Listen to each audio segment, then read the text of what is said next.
This phone has been plugged into a wall charger for 998 hours straight. We have bypassed the software safety limits, forced the screen to stay on at max brightness, and wrapped it in a heat-trapping case. The battery is currently 140 degrees. It is literally swelling up inside the phone. We are 2 hours away from hitting the 1,000-hour mark, or a thermal explosion. Let's see what breaks first. Welcome back. We all know you shouldn't leave your phone charging overnight, but what happens if you never unplug it? To find out, I bought this brand new Galaxy S20 for and built ... The torture chamber. Inside this box, we are running a 4K video loop non-stop while connected to a generic high-voltage fast charger. The goal?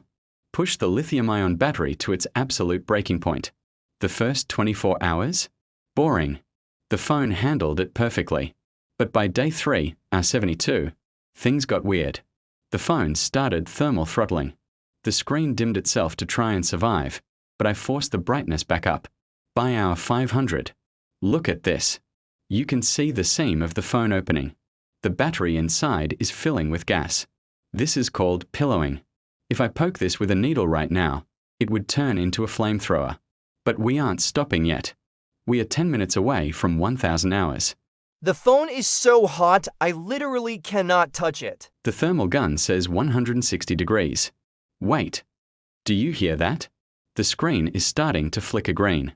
The glue on the screen protector is literally melting off.